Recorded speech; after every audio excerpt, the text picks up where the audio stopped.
I'm Maggie Shane, and this is EatLikeYouGiveAShit.com. Today's post is about the brand new food pyramid. Okay, so here's what happened.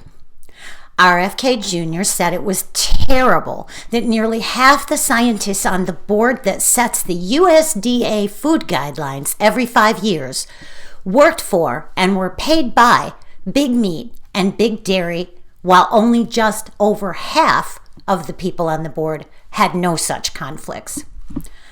I've always agreed with this. There should be nobody setting our food guidelines who makes their money based on what we eat. That's just common sense. So RFK had a very good idea there, and here's how he fixed it. He fired all the scientists who did not have conflicts of interest. He kept only those scientists with financial ties to big beef, big pork, and big dairy, and he added 3 more. He brought in a couple new folks who make their money from the low-carb diet hoax industry. Now, nearly 100% of the committee who decide what to tell us to eat make their money based on what we eat. 9 out of 10 members declared conflicts of interest. The rules for creating this committee clearly state that it must be balanced. There can be some people with ties to the food industry, but they can't be the majority. Now, I disagree with that. I think there should be zero. No conflicts of interest. Pure science should guide our food guidelines. I don't know why that's even a question or why it has been, and it always has been. I take that back. I do know why. It's money. To be clear, these folks are being paid to watch out for the interests of the various big food industries that they work for, and so that is exactly what they did. The major changes to our food guidelines are that meat and dairy have been moved to the very top of the pyramid. They have doubled the amount of protein recommended per day from 0.8 to 1 gram per pound of body weight to a whopping 1.2 to 1.6 grams per body weight, per pound of body weight per day. And it pushes hard for those grams to come from red meats and whole fat dairy products. They have removed the emphasis on whole grains and reduced them to the tiniest spot down on the bottom of the pyramid. You can see a little bowl of oatmeal and a few grains, just like 3 grains laying there underneath the pyramid. This seems like a perk given to the members of the board who work for the low-carb diet hoax industry. They now emphasize whole fat dairy products, red meat, and processed meats as healthy fats. Those are saturated fats, and they are calling them healthy fats to confuse the public. Saturated fats are the most unhealthy of all fats. They state in these new guidelines that the war on saturated fats is over. And they tell us to get 3 servings per day of full-fat dairy into our diets. This set of guidelines has removed warnings against red meat and processed meats. The warnings used to be on the chart, but now there are no warnings against red meat or processed meats, even though both of those things are considered Category 1 carcinogens, just like tobacco or plutonium. They removed the warnings to avoid sugar-sweetened drinks, and instead they encouraged them using real cane sugar as a selling point. Yay! Like it's a good thing. They did add a suggestion that most of what we drink in a day ought to be water. I mean, at least that's there. It's deeply buried, but it's there.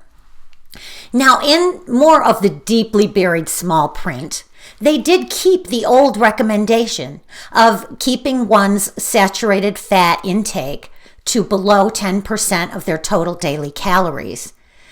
Their recommended 3 servings of full-fat dairy, however, would put you right over the top of that. So their recommendations contradict each other. You can't do this thing and do that thing. Those two things don't go together. It's like jump in the pool but stay dry. It doesn't work. RFK Jr. gets hold of a good idea, like, food coloring. That was a good idea. He got hold of the good idea that refined oils are very unhealthy. He did that. He got that idea. He grabbed hold of that kernel of wisdom somewhere. I don't know. Maybe he watched Forks Over Knives once. Maybe he caught like a 2-minute segment of it. So he knows that refined oils are bad. So what does he do? He spins that into, hey, it's healthier to use animal fats like lard and beef tallow instead.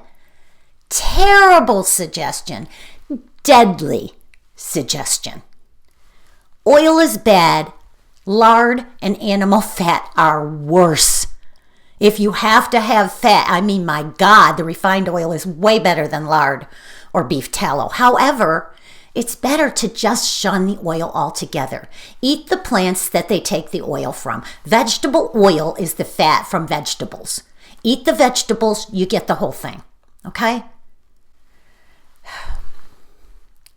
The basis for these changes, the new recommendations, they cite a handful of studies. However, if you go in and read the studies that they cite, not one of them supports any of these changes. Not one. There's not a word in there on which they could have based these changes. There's a small sampling at the end of this post, the written version, and maybe I'll stick it at the end of the video too. We'll see how I figure that out. But there's a small sampling of real scientific studies that prove the opposite. Be sure to scroll through those. They prove that RFK Jr. doesn't know shit about nutrition or health or much of anything else, really, except maybe heroin and brainworms. Here are the highlights from all those studies. Let me just nutshell it for you. Adding just 50 grams of whole grains to your diet every day, that's a couple of tablespoons, reduces all-cause mortality by 16%. That's death by any cause, 16% down. Cardio mortality, death by heart attack, 18% down. Cancer mortality, that's death from cancer, 12% down. But only 2% of Americans get the recommended 3 servings of fiber a day. And that's too little, frankly. Eat fiber. Eat a lot of fiber. Eat all the fiber you can get. More highlights from the attached studies. Dairy products directly cause Alzheimer's, as well as heart disease, type 2 diabetes, breast cancer, and prostate cancer. Saturated fat is the leading cause of heart disease, which is in turn our leading cause of death. So saturated fat causes death. What more do you need to know? And saturated fat is only found in animal products with a couple of rare exceptions. Avocados have it and coconut oil has it. Coconuts have some saturated fat. They are outliers. This is not normal. Most plants do not contain saturated fat. All right, back to the highlights from the studies. No study has ever shown any health benefit from consuming either low-fat or full-fat dairy products. No study, no benefit. They can't even claim that it's good for you in TV ads because there is no evidence. All of that stuff we've been brainwashed with our whole lives about building strong bones, no, it's bullshit. Consuming animal products increases all-cause and cardio mortality. Consuming plant proteins decreases all-cause and cardio mortality. Okay? Adding just 50 grams of legumes, again, legumes are like beans and lentils and peas, that's a couple of tablespoons a day, reduces all-cause mortality by 6%. Swapping beans for meat as your main protein source reduces all-cause mortality 9% and drops the risk of type 2 diabetes by 12%. Sugar-sweetened beverages pushed by this document as something good And processed meats are the most health harmful things in the American diet. Processed meats, that's in the Lunchables you're feeding your kids. Carcinogenic. You might as well give them a smoke for breakfast. Adding insult to injury, they added warnings against a vegan diet. And for this, they listed a whole alphabet's worth of vitamins and nutrients that they say are at risk in such diets. And again, they cite a study that's attached. And then you look at the study and it doesn't say anything of the sort. Real studies show that vegans are higher in most of the minerals that they listed as being at risk. They just flat out lied. The actual real science shows that all humans should be on a B12 supplement. We used to get it from the soil. And because meat eaters eat meat and the cattle used to graze and they'd get bits of that soil in with their daily diet, you would get the B12 secondhand through the animals. However, the meat that people eat today never sees grazing. They never see dirt. No. You're not getting any B12. Plus, most of the B12 has been just eliminated from our topsoil by all of the fertilizer and chemicals that we use to grow crops. So everybody needs to be taking a B12. We can't make it ourselves. We need to take a supplement. The other one that everybody needs if they live in a place that doesn't have direct sunlight year-round, anywhere in the northern hemisphere really, closer to the equator is better, but if you have a winter season with shorter days, then you also need to take a D3. And in the northern US and Europe, that's essential. And this is vegan or not vegan. Everybody needs this. It's funny how people who eat meat never stop to wonder if they need a supplement, but the minute they go vegan, all of a sudden they're like looking up every vitamin in the world trying to figure out how on earth they're ever going to get it. You'll get it from the same place the animals you used to eat got it, from plants. There is nothing in a carnivore diet that you can't get from plants. The new guidelines make the protein myth official. Now, the USDA, the recommended daily allowances, that's a different set of numbers, and that has not been changed. That one is safe. So look to that if you need to look to anything. That's something to know and be aware of. And it lists, that's the USDA, if you want to look that up, and it lists the recommended daily protein at 0.8 to 1 gram of protein per pound of weight. Even when that recommendation was made, though, it was acknowledged by the scientists making it that it was the top amount. Some very active people or bodybuilders or athletes might need 0.8 to 1 gram of protein per pound of body weight. That would be the top amount. Most people would need far less. Most of us are neither athletes nor bodybuilders, and really 0.6 to 0.7 grams per pound of body weight is plenty. Now, science has shown us that excess protein can be harmful, and excess animal protein turns on mutated cancer genes. Without it, those mutated genes like BRCA1 or BRCA2 and others, they might stay dormant, not producing any cancer cells. Something has to wake them up. And one of the things that's the very best thing at waking them up is animal protein. And as soon as they wake up, they begin producing cancer cells, and you have cancer. This has been shown in study after study after study. They've also shown that these mutated genes shut down again and stop producing cancer cells, even if they've already started, once the animal protein is removed from the diet. Okay? This is all documented in Forks Over Knives. Now, these brand new guidelines nearly double the already admittedly high amount given by the RDAs, along with pushing a pro-saturated fat agenda, which is a pro-meat agenda. You know, the old guidelines always said limit saturated fat, but they never said limit meat. They said limit saturated fat and figured people got to figure out what that means for themselves. That was code. They wanted to say limit meat, but Big Meat, who pays for this freaking thing, wouldn't let them.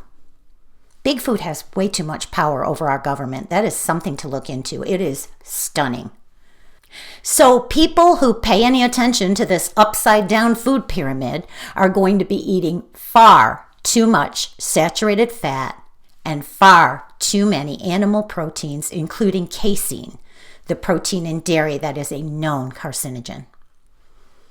Heme iron, which comes from meat, damages cells, causes inflammation, and those things also lead to cancer. Nitrates in processed meats like ham and smoked turkey and anything in a Lunchable, anything at the deli counter.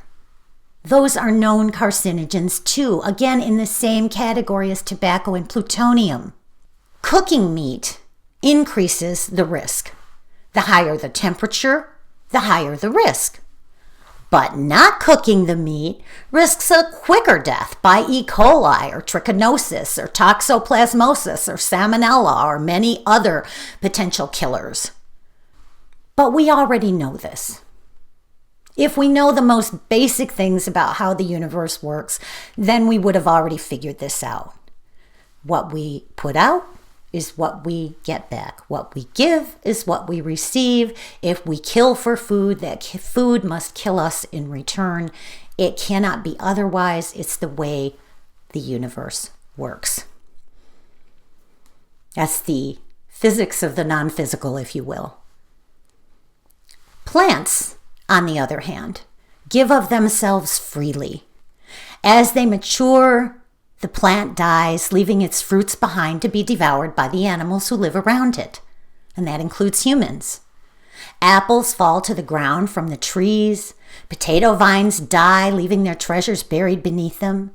Grain heads grow heavy with seed and pull the whole stalk to the ground. The squash vine dies, leaving behind the beautiful gourds for us to enjoy. Even mycelium, with their underground neural network, creating an internet for the trees and plants that live around them, sprout up fruits in the form of mushrooms.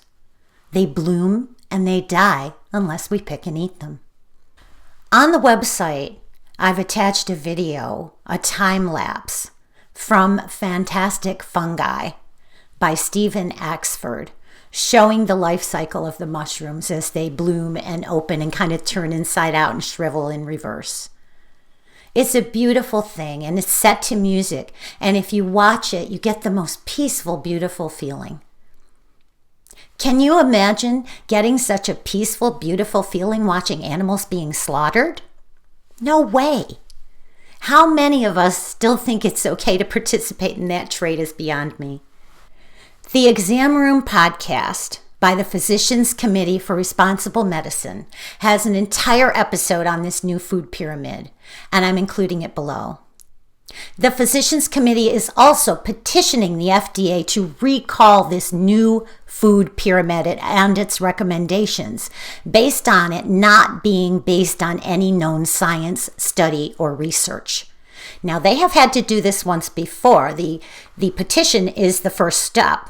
What comes next is a lawsuit. And they have had to do this once before about 10 years ago, and they won because there was so much big food influence on the food pyramid. And I'll tell you what, there's more now than there was then. This should get overturned. Otherwise, though, use common sense. Believe science. The majority, like 80% of our calories, should come from complex carbohydrates in the form of fruits, vegetables, whole grains, and legumes. That's just about everything we need. The majority of our protein, 6 to 8% of our total calories, should come from beans, lentils, nuts, and seeds, and whole grains. The majority of our fat should be the natural fat found in plants, which is unsaturated and brings a whole lot of fiber with it to mitigate any harm the fatty parts could otherwise do. That's why we eat the whole food. The whole food is a symphony. All the parts of it work together for primo health and nutrition. You can't just pluck out a part of the food and just eat that. That's not how it's designed to work. We do not need full-fat dairy products or meat for protein. So in summary, if people follow these guidelines, they'll be more likely to develop heart disease, type 2 diabetes, have a stroke, high blood pressure, inflammation, and many forms of cancer. People who believe the advice of RFK Jr., who has zero medical, scientific, or nutritional training, will die years younger than they otherwise could have. We need to follow and share resources we know we can trust, especially right now when resources within our own government are just no longer trustworthy at all. It's a pay-to-play government right now. Whoever writes the check gets the recommendation. So we need to have sources we can trust who aren't being paid by any part of the food industry. We need that to have information to keep ourselves healthy. Free ways to educate yourself include reading here, but you can also subscribe for free to the following, and I recommend these highly, and there are links on the site. The Plant Strong podcast with Rip Esselstyn. Rip is Dr. Caldwell Esselstyn's son, and his dad is the groundbreaker in this field, and he was raised this way. He's an Olympic athlete and a former firefighter, and he's just an excellent podcaster, and I hope you'll watch the Plant Strong podcast. There's another blog podcast called Nutrition Facts. It's at nutritionfacts.org, and that features Dr. Michael Greger talking about the benefits of a whole food plant-based diet. And then there's the Exam Room podcast with Dr. Neil Barnhard, and this is sponsored by the Physicians Committee for Responsible Medicine. I talk about them here a lot. They are very active in trying to keep our food and our government in line and keep our food understanding healthy. So this should be enough to get you a solid basis for developing your own nutritional guidelines. And you don't do that by doing your own research on Google. You do your own research by taking some classes and courses and learning, okay? All right. So for a more formal, accredited, Cornell-associated course of study, you can take the course I took, the first one I took, T. Colin Campbell's course on plant-based nutrition. I keep my certificate from that course proudly on display in my kitchen, and I'll leave a link for that too. So to wrap it up, I think the best advice right now is to completely ignore the upside-down food pyramid that RFK Jr. and his cronies have released most recently. I think you need to go back to the basics. Most of your diet should come from plants. What is it that Michael Pollan says? He has a beautiful quote. Give me a sec. All right. Eat real food, not too much, mostly plants. All right. I'll see you next time. Bye.